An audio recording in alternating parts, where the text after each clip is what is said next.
हम लोग बात कर रहे थे पॉपुलेशन इंटरेक्शन और कल क्लास में हमने पढ़ा था कंपटीशन। आज का हमारा टॉपिक था, आज का टॉपिक रहेगा पैरासिटिज्म। हालांकि कल मैं थोड़ा सा इसके ऊपर डिस्कस किया था कि पैरासाइट ये जो रिलेशन है पैरासिटिज्म, इसमें एक पैरासाइट होता है और एक हॉस्ट होता है। ये थोड़ा डिफरेंट रिलेशन है प्रे और प्रीडेटर से। प्रे और प्रीडेटर से कल बताया था कि प्रे और प्रीडेटर में केवल फूड के लिए रिलेशन बना हुआ है, जबकि पैरासाइट और हॉस्ट का जो रिलेशन है वो फूड के साथ साथ शेल्टर भी इसमें होता है, रहने की जगह भी उपलब्ध कराया जाता है। तो हमेशा पैरासाइट को फायदा होता है, हॉस्ट को हमेशा नुकसान होता है। ऐसे ही जब हम प्रीडेशन की बात कर रहे थे तो वहाँ प्रे को हमेशा नुकसान होता है और प्रीडेटर को हमेशा फायदा होता है। कल ये मैं कंसेप्ट आपको क्लियर कर चुका था। अब आज हम थोड़ा सा बात करते हैं कि आखिर जो पैरासाइट होते हैं कैसे वो हॉस्ट के ऊपर या हॉस्ट की बॉडी के अंदर अपने आप को सरवाइव कर लेते हैं, वो वहां जीवित बने रहते हैं। कुछ ना कुछ क्वालिटी तो होगी इनके अंदर, पैरासाइट के अंदर कुछ ऐसी क्वालिटी जरूर होगी जिस क्वालिटी के चलते ही ये हॉस्ट की बॉडी से फूड भी ले सकते हैं और शेल्टर भी ले सकते हैं। तो एक्चुअली इनके अंदर कुछ एडेप्टेशन होते हैं और ये थोड़ा सा इम्पोर्टेंट भी है कि पैरासाइट में कौन कौन से एडेप्टेशन होते हैं, ये जानना बहुत जरूरी है। तो चलिए इसको समझते हैं। सबसे पहले हम बात करते हैं कि जो पैरासाइट होते हैं, पैरासाइट में खास तौर पे उनका पूरा फोकस होता है हॉस्ट की बॉडी के अंदर सरवाइव करना। इसलिए जो भी पैरासाइट होते हैं वो अननेसेसरी सेंस ऑर्गन का कोई जरूरत नहीं है। मान लीजिए कोई प्लाज्मोडियम है तो प्लाज्मोडियम वो लीवर सेल में रहेगा, हॉस्ट सेल में रहेगा, हाँ कोई भी ब्लड सेल में आरबीसी में रहेगा। तो वहां पे बताइए उसको कोई सेंस ऑर्गन्स की कोई जरूरत है क्या? कोई जरूरत नहीं है। मान लीजिए आपका एस्केरिस है, एस्केरिस हमारे फूड पाइप में रहता है, अब उसको वहां सेंस ऑर्गन्स की क्या जरूरत है? तो जनरली जो पैरासाइट होते हैं वो अपना पूरा जो एनर्जी होता है वो दूसरी डायरेक्शन में शिफ्ट करते बजाय सेंस ऑर्गन डेवलप के। तो पहला अगर इनका एडेप्टेशन की हम बात करते हैं तो हम पहला लिखेंगे loss of unnecessary, loss of unnecessary sense organ.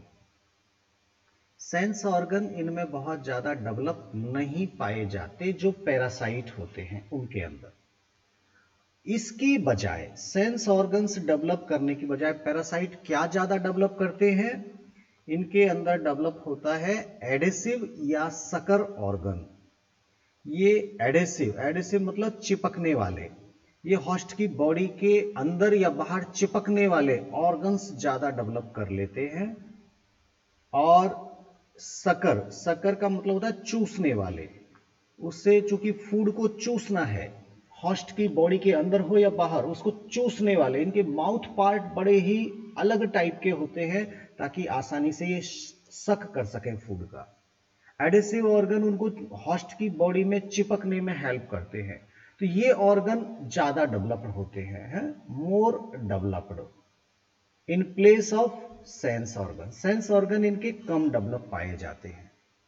तो एक तो ये बहुत इंपॉर्टेंट हो गया। तीसरा एक एडेप्टेशन और देखने को मिलता है, एक्चुअली जब इनको हॉस्ट से बना बनाया फूड ही लेना है, हाँ पूरा पका पकाया पूरा डाइजेस्टेड फूड जब ये चूसते हैं तो क्या पैरासाइट को अपना डाइजेस्टिव ग्लैंड बहुत ज्यादा डेवलप करने की जरूरत है? कोई जरूरत नहीं है इनको। एक्चुअली इनका डाइजेस्टिव सिस्टम काफी बहुत लोअर क्वालिटी का होता है। इनका कई बार तो ज्यादा डाइजेशन करने का सिस्टम होता ही नहीं है, कई ग्लैंड्स इनके अंदर होती ही नहीं है जो डाइजेशन करती हो। एक्चुअली ये तो हॉस्ट से ही पूरा बना बनाया फूड ले लेते हैं। तो हम यहाँ पे तीसरा ये भी लिख सकते हैं कि लॉस ऑफ डाइजेस्टिव सिस्टम। इनके अंदर डाइजेस्टिव सिस्टम नहीं होता है, क्योंकि ये ऑलरेडी ऐसा फूड लेते हैं जो बिना पचाए इनका बॉडी यूज कर ले। ठीक है, तो या फिर लॉस नहीं बोलेंगे तो थोड़ा सा लेस डेवलप आप कह सकते हैं, लेस डेवलप्ड, जहां ग्लैंड्स ज्यादा डेवलप्ड नहीं पाई जाती हैं। ये इनका बहुत इंपॉर्टेंट है। चौथा जो एडेप्टेशन है पैरासाइट का, वो होता है कि इनका रिप्रोडक्टिव कैपेसिटी बहुत ज्यादा होता है। रिप्रोडक्टिव कैपेसिटी बहुत ज्यादा होता है। क्यों ज्यादा होता है? क्योंकि हॉस्ट के अंदर वो जा रहे हैं, वहां पे गारंटी नहीं है कि वो सभी सरवाइव कर पाएंगे, तो उनकी स्पीसीज सुरक्षित रहे, इसलिए वो ज्यादा से ज्यादा मात्रा में अपना नया जनरेशन तैयार करते हैं। उनमें से कुछ पैरासाइट की स्पीसीज को बचाने के लिए रह ही जाएंगे, मतलब सब के सब एक साथ खत्म नहीं होते, बहुत ज्यादा फास्ट स्पीड से ये अपना रिप्रोडक्शन करते हैं। ठीक है, तो ये बहुत इंपॉर्टेंट है, ये भी आपको याद होना चाहिए। और जहां भी हम पैरासाइट की बात करते हैं, उनका जो लाइफ साइकिल होता है, लाइफ साइकिल बड़ा ही कॉम्प्लेक्स टाइप का पाया जाता है। कॉम्प्लेक्स होता है इनका लाइफ साइकिल। कॉम्प्लेक्स का मतलब इनकी लाइफ कई बार केवल एक सिंगल होस्ट में ही ये सरवाइव नहीं करते, बल्कि एक से ज्यादा इनके होस्ट होते हैं। हमने प्लाज्मोडियम को देखा, प्लाज्मोडियम एक पैरासाइट था। प्लाज्मोडियम क्या करता है? वो मॉस्किटो के अंदर भी पाया जाता है, वो ह्यूमन बींग्स के अंदर भी पाया जाता है। अगर एक जगह से 100% हम उसको मार भी देंगे तो कहीं ना कहीं वो बचा रहेगा और फिर अपना लाइफ वहां से शुरू कर लेगा। तो काफी कॉम्प्लिकेटेड टाइप की इनकी लाइफ साइकिल पाई जाती है। एक जो लीवर फ्लूक होता है, ह्यूमन लीवर फ्लूक, इसके तो हॉस्ट भी पूछे जाते कि लीवर फ्लूक के हॉस्ट कौन कौन से होते हैं। लीवर फ्लूक के एक्चुअली 3 हॉस्ट देखने को मिलते हैं, 3 जगह ये पाया जाता है। पहला तो मिलता है ये स्नेल के अंदर, एक मोलस्का है स्नेल। दूसरा ये मिलता है फिश के अंदर, और तीसरा ये मिलता है ह्यूमन बींग्स के अंदर। आपको ये तीनों याद रखना है, इतना कॉम्प्लिकेटेड है। आप एक जगह उसको खत्म करेंगे, कहीं ना कहीं वो दूसरी जगह सुरक्षित है, बाद में वहां से वो अपनी लाइफ शुरू कर लेता है। तो एक तो रिप्रोडक्टिव कैपेसिटी बहुत ज्यादा है, दूसरा इनका लाइफ साइकिल भी बहुत कॉम्प्लेक्स होता है, और इनके अंदर अननेसेसरी ऑर्गन्स को डेवलप नहीं करते, बल्कि ये तो वो ऑर्गन डेवलप करते जो उनको एज ए पैरासाइट रखने के लिए बहुत ज्यादा जरूरी है, जैसे कि एडेसिव ऑर्गन, सकर, ये सब ज्यादा डेवलप करते हैं। यहां पर एक चीज और देखने को मिलती है कि मान लीजिए जो हॉस्ट होता है, अब हॉस्ट अपने आप को पैरासाइट से बचाने के लिए अपने अंदर डेवलपमेंट करता है, इवोल्यूशन करता है, अपने अंदर कुछ चेंज करता है ताकि वो पैरासाइट के इन्फेक्शन से सुरक्षित रहे। हॉस्ट लगातार अपना इंप्रूवमेंट करता है, लेकिन जब हॉस्ट इंप्रूवमेंट करता है उस वक्त अगर पैरासाइट ने अपना इंप्रूवमेंट नहीं किया तो पैरासाइट की स्पीसीज खतरे में हो जाएगी, वो पैरासाइट आगे सरवाइव नहीं कर पाएगा। इसलिए ये कंपलसरी है, आवश्यक है कि अगर हॉस्ट में इवोल्यूशन होता है तो पैरासाइट को भी इवोल्यूशन करना पड़ेगा, तब ही वो हॉस्ट के अंदर सरवाइव कर पाएगा। तो जब भी हम ये रिलेशन पढ़ते हैं एक हॉस्ट और पैरासाइट का, तो यहां को इवोल्यूशन जैसा कंसेप्ट भी दिखाई देता है, को इवोल्यूशन होता है। अगर हॉस्ट में चेंज आते हैं, मॉडिफिकेशन आते हैं, इंप्रूवमेंट करता है, तो पैरासाइट को भी अपना मॉर्फोलॉजी, अपना फिजियोलॉजी में अपना मॉडिफिकेशन करना ही पड़ेगा, तब जाकर वो एक हॉस्ट को इन्फेक्ट कर पाएगा। तो ये दोनों का डेवलपमेंट एक साथ देखने को पाया जाता है, ऐसा बहुत सारे केस में हम ऑब्जर्व करते हैं।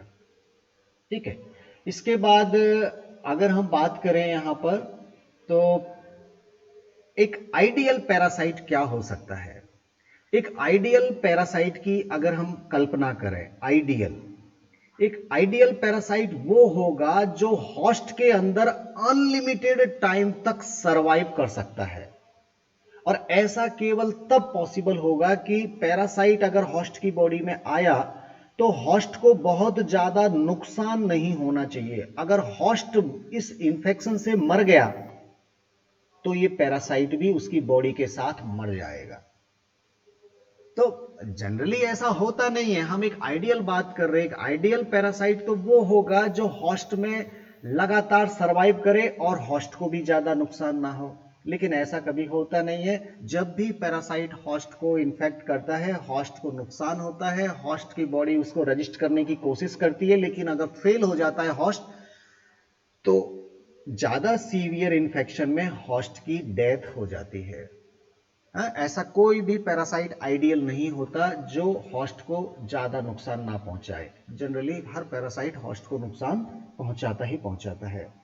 चलिए कुछ एग्जाम्पल देखते हैं पैरासाइट के, कुछ ऐसे केस देखते हैं जो अक्सर एग्जाम में पूछे जाते हैं। अगर हम यहाँ बात करते हैं तो एक्टोपैरासाइट और एंडोपैरासाइट में कल की क्लास में आपको बताया, अगर होस्ट की बॉडी के बाहर पैरासाइट है तो एक्टोपैरासाइट है, और अगर बॉडी के अंदर है तो वो एंडोपैरासाइट है। कल हम थोड़ा सा इनके बारे में बात किए। जो लाइस होती हैं वो एक्टोपैरासाइट है, और जो हमने प्लाज्मोडियम पढ़ा था, एस्केरिस पढ़ा था, वो आपका एंडोपैरासाइट है। ठीक है, ये कंसेप्ट तो हमारा एकदम क्लियर है। क्या प्लांट भी पैरासाइट हो सकते हैं? क्या प्लांट भी पैरासाइट होते हैं? बिल्कुल, प्लांट क्यों नहीं हो सकते भाई, प्लांट भी एज ए पैरासाइट होते हैं। हमने अमरबेल का नाम सुना है, कस्क्यूटा। कस्क्यूटा, कस्क्यूटा मतलब अमरबेल। अमरबेल के अंदर कुछ ऐसी प्रॉपर्टी है कि वो दूसरे प्लांट के ऊपर आसानी से सरवाइव करता है। मान लीजिए एक प्लांट है, इसके ऊपर अमरबेल आ गई, तो अमरबेल में पहली बात तो उसमें फालतू का उसने अपना एनर्जी खर्च नहीं किया, उसके पास क्लोरोफिल भी नहीं है, उसके पास रूट भी नहीं है। हाँ, ये क्योंकि उसको फोटोसिंथेसिस करना ही नहीं है, इसलिए क्लोरोफिल भी डेवलप नहीं करता है। उसको नीचे कुछ मिनरल्स रूट से कुछ भी एब्जॉर्ब करना नहीं है, इसलिए रूट भी उसके पास नहीं होती। हाँ, लेकिन अमरबेल के अंदर कुछ इस तरह के कुछ टिश्यू डेवलप होते हैं जो होस्ट के टिश्यू में पेनिट्रेट कर जाते हैं। कुछ इस तरह के पार्ट होते हैं और वो होस्ट से चूसते हैं अपना फूड और उसी के ऊपर सरवाइव करते हैं। तो इस तरह का कुछ डेवलपमेंट अमरबेल के अंदर देखा जाता है। अमरबेल को हम क्या कहते हैं? पैरासाइट प्लांट बोलते हैं। ठीक है, एक और कभी आपने सुना होगा कुछ पार्शियली पैरासाइट भी होते हैं, पार्शियल पैरासाइट। ये भी थोड़ा सा मैं आपको समझा देता हूं। पार्शियल पैरासाइट ये क्या होते हैं? एक्चुअली ये कुछ हद तक तो अपना खाना खुद बना लेते हैं, लेकिन कुछ मटेरियल ये अपने होस्ट से लेते हैं। पार्शियल पैरासाइट, चलिए इसके बारे में अभी ज़्यादा हमको चर्चा नहीं करना चाहिए, हमारे सिलेबस में भी नहीं है, हम छोड़ते हैं इसको। हमारा जो मेन यहाँ पे कंसेप्ट होगा वो रहेगा हमारा ब्रूड पैरासिटिज्म, जो कई बार एग्जाम में पूछा जाता है। ब्रूड पैरासिटिज्म ये क्या है, ये थोड़ा समझिए। ब्रूड पैरासिटिज्म देखने को मिलता है कोयल और कौवे के बीच में। कोयल और कौवे के बीच में होता क्या है कि जो क्रो होता है, क्रो अपना पेड़ के ऊपर घोंसला बनाता है और अपने अंडे उसमें देता है। किसने दिए अंडे? क्रो ने। और जो कोयल होती है वो कभी अपना घोंसला नहीं बनाती। कोयल कभी भी अपना घोंसला नहीं बनाती। वो क्या करती है, कोयल को जब अंडे देना होता है तो कोयल कौवे के घोंसले में जाती है और इन अंडों को गिरा देती है और अपने अंडे दे देती है। और ये अंडे, इनका शेप, इनका साइज, इनका कलर बिल्कुल ऐसा होता है जैसे कौवे के अंडे का है। और ये कौवे के अंडे तो नीचे गिरा दिए और अपने अंडे कोयल ने यहां डाल दिए। अब जो क्रो वापस आएगा अपने घोंसले में, वो देखेगा कि हाँ मेरे अंडे तो सुरक्षित हैं। वो पहचान ही नहीं पाता है कि ये अंडे मेरे हैं कि नहीं हैं, और वो इनको आराम से इनके ऊपर बैठता है, इनको वार्म अप करता है और इनको डेवलप करता है। और जब उसमें से बच्चे निकलते तो शुरुआत में वो भी क्रो के जैसे होते हैं, उनको खाना भी खिलाता है, सब कुछ करता है। मतलब क्रो जो है वो कोयल के बच्चों को पाल रहा है। और जैसे ही वो थोड़ा पहचान में आते हैं कौए के कि अरे ये तो मेरे नहीं है, तब तक वो उड़ने लायक हो जाते हैं, वो उड़ के चले जाते हैं। तो कोयल कभी भी अपने बच्चे को पालती नहीं है, उसके बच्चे कौन पालता है? क्रो पालता है। हाँ, इसमें क्रो को बेचारा नुकसान है, उसके अंडे उसके नुकसान हो गया, उसके खुद के बच्चे पैदा नहीं हुए, और वो इसको फायदा हो गया, इसने इसको अपना फ्री में काम करवा लिया। तो ये एक जो रिलेशन देखने को मिलता है, इसको हम बोलते हैं ब्रूड पैरासिटिज्म। ठीक है, ये एक तरह से पैरासाइट है यहाँ कोयल, और ये होस्ट है आपका क्रो। अगर सोचिए कि क्रो ने अपने अंडे में थोड़ा सा कलर में चेंज कर लिया, मान लीजिए थोड़ा डार्क ब्राउन कलर के हो गए अंडे क्रो के, तो अब ये ब्रूड पैरासिटिज्म नहीं कर पाएगा। तो यहां कंपलसरी है कि कोयल को भी अपने अंडों में वही मॉडिफिकेशन करने पड़ेंगे जैसे क्रो के थे। अब जब ये मॉडिफिकेशन करेगा, ये भी को इवॉल्व कर लेगा, ये भी जब इवोल्यूशन कर लेगा तब ही ये रिलेशन बन पाएगा, और फिर से वही की वही क्रो को बेवकूफ फिर से बनाया जाएगा। तो यहां पर जनरली ये कोयल वाला और क्रो वाला जो एक पैरासिटिज्म कंसेप्ट है, एग्जाम्पल है, ये 3 नंबर में कई बार पूछा जाता है, what do you mean by brood parasitism. तो आई थिंक आपको ये समझ में आया होगा, ब्रूड पैरासिटिज्म ये बहुत ही इंपॉर्टेंट है।